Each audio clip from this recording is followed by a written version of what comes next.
This is example 1 from lab 6. We have the following function, y equals 2x plus 1. We are given this table that we need to fill out, which responds to different points, and then we want to graph those points. We also want to use our calculator to make sure that our graphed points are correct. So to fill out this table, we're actually also going to use the calculator.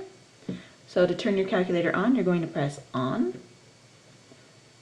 And then if this screen shows up, just press clear to go to home screen. To input this function up here, you're going to go to this button up here that says y equals. It's going to give your y equals menu. In y1, I'm just going to put in this function right here. So I'm going to write 2. To write x, we're going to use this button right here. That should put in x plus 1. Now that I've done that, I can go to table, which is in blue here. To access that, I'm going to press second graph, and it'll pop up this table that shows all the different points for each integer of x. So we can use this to fill out our table here. So if we scroll down to when x is -3, we find that our y is -5. And we find out that when our y value is -3, our x value is -2.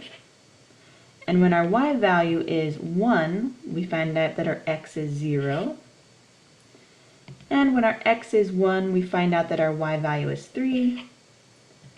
And when our x value is 2, we find out that our y value is 5. And so we've now filled out this table using this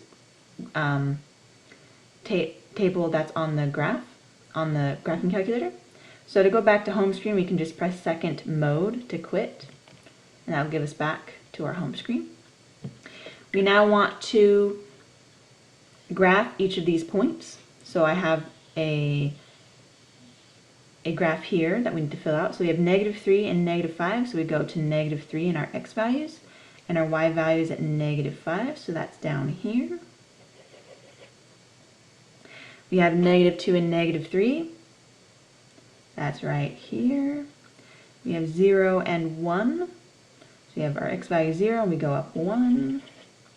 We have our x value is 1 and then we have to go up to 3. So we have 1 up to 3. And then we have 2 and 5. So we have x is 2 and y is 5. And we have these points like here, and it looks like if we connected them it would make a line. We're going to make sure that these points are correct and that it looks the way it does by putting it in our graphing calculator. So in our graphing calculator, an easy way, we already have in our y1 slot our function. So we can just touch graph right here, and it will draw the function that we inputted in the tables there. And we can see, comparing this line to our graph here, that we are correct in our assumption that we have graphed this correctly.